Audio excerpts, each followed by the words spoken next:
Good morning. We'll go ahead and get started. Shootings and homicides are down in the city of Chicago. Shootings are down 16%, homicides are down 10%. In the top 55 beats that drive 50% of our violence, shootings are down 34% and homicides are down 29%.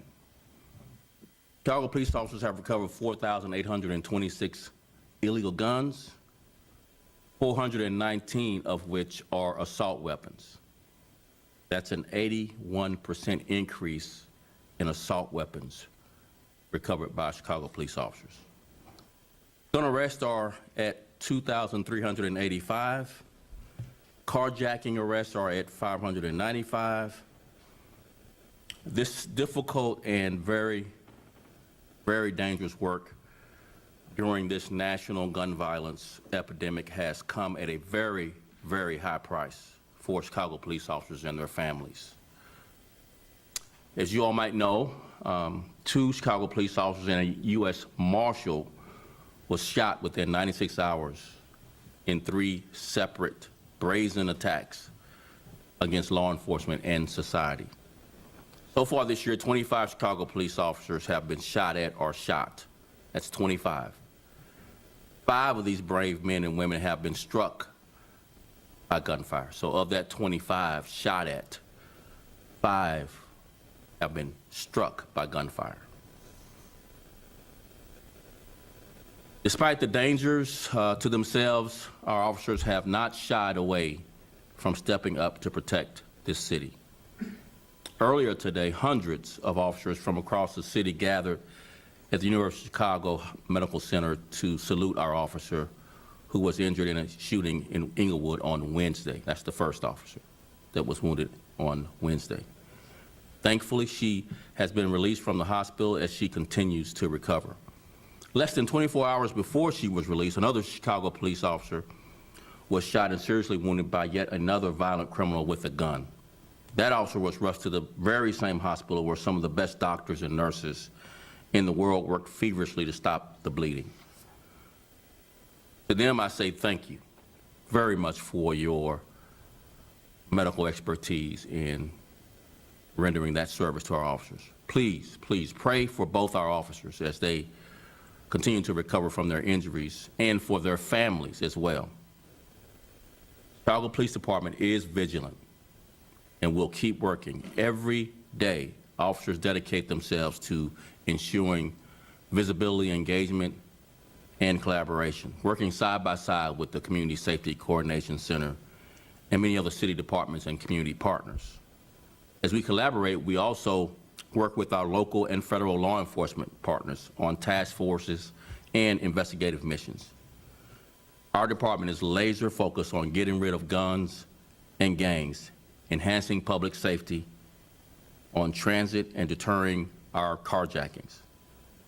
As we continue to work to take guns off our streets, we are hosting a gun turn-in event on Saturday, June 11th at St. Sabina Church from 10 a.m.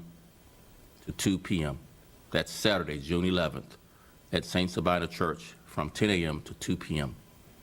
There will be no questions asked to turn in your gun. And the most important thing is these weapons are being taken off the street. You can receive up to $100 for a gun. Finally, before I go into some notable arrests and then take questions, I just want to say our police officers won't stop holding violent offenders accountable. And we won't stop working in the community to build bridges and grow trust as we work together, all of us together, to make Chicago safer. I'll run through some notable arrests we've made over this past week. For murder and attempt murder, 23-year-old Omar Sosa was arrested on May 29, 2022 and charged with 3 felony counts of attempted first-degree murder, 1 felony count of aggravated battery with a discharge of a firearm, and 1 felony count of aggravated battery with a discharge of a firearm at an occupied vehicle. Sosa was arrested after being identified as the offender, who shot and seriously injured a 22-year-old female and shot at 2 23-year-old male victims in the 4500 block of West Chicago Avenue in the 11th District on April 30th, 2022. Another notable arrest, 56-year-old Thaddeus Wilson was arrested on May 31st, 2022, and charged with one felony count of attempted first-degree murder. He was arrested after being identified as the offender who shot and seriously injured a 33-year-old male victim in the Southern 100 block of South Parnell Avenue in the 7th District on May 30th, 2022. Another notable arrest, 42-year-old Gregory Bell was arrested on May 29th, 2022, and charged with one felony count of aggravated battery using a deadly weapon, one felony count of attempted first-degree murder, and one felony count of aggravated battery causing great bodily harm. Bell was arrested after being identified as the offender who moments earlier stabbed and seriously injured a 56-year-old in the 100 block of West Randolph in the 1st District on May 29th. 18-year-old Humberto Ramos was arrested on May 30th, 2022, and charged with one felony count of attempted first-degree murder and one felony count of aggravated battery with the discharge of a firearm to an occupied vehicle. Ramos was arrested after being identified as the offender who shot a 57-year-old male victim in the 3000 block of South Keeler in the 10th District. We have an additional robbery arrest. A 17-year-old was arrested for robbery on May 31st and charged. He was arrested after being identified as the offender who robbed and battered a 25-year-old male on the public transit system. With that, I'll take a few questions. Yes. Thank you, Tom. Charlie Wojciechowski, NBC5 Chicago. Superintendent, you went through a couple of rather disturbing statistics. The number of assault weapons being taken off the street and the apparent willingness of offenders to open fire on police officers.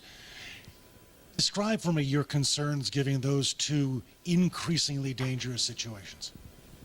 You know, we repeatedly talk about the dangers of the job, but as we continue to recover more and more record levels of gun recoveries that Chicago police officers, there's not been a generation of Chicago's cops ever that's recovered this many guns in this period of time. These last 2.5 years now almost recovered 11,400 guns in 2020, covered over 12,000 guns in 2021, and we're on pace to recover similar numbers this year without having a gun turn-in at this point in the year, which we usually have some gun turn-ins to add to those numbers. It really highlights the dangers of the job, and it also highlights the gun violence epidemic our country is in, particularly when we're all listening for our leaders in Congress to come up with some sensible gun laws in addition to what we have now that will stem the tide. But in the interim, our cops have been putting their lives on the line, and their families have been impacted in ways that hard to describe.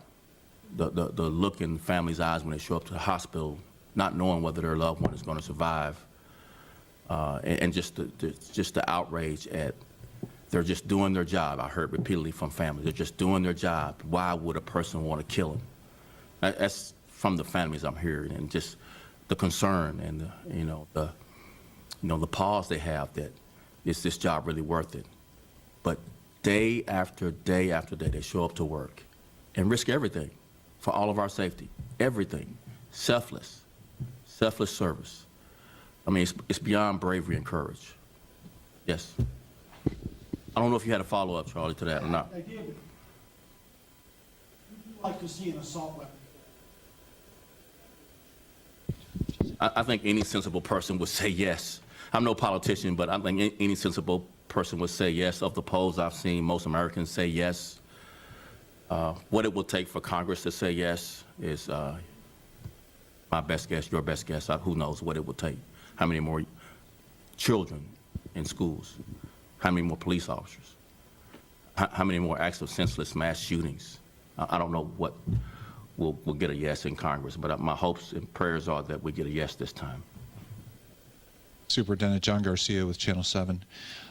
Going from guns to a different kind of weapon, there have been a number of robbery incidents with a suspect using a machete. Any indication at this point that those are related, and is there any other insight you can give us on that? The fact that the common weapon is a machete is a common denominator. We likely are related. We don't have an offender in custody yet, but I will tell you we're expending all of our resources to capture this person as soon as possible. Obviously, we're concerned, that every resident is, that this violent person is using a weapon like a machete. But we at this point don't have an offender in custody, but we are working. We're adding resources to the area where this is happening. We did that overnight, and we're going to add even more resources until this person is brought into custody. Any more questions? Thank you all very much. I appreciate it.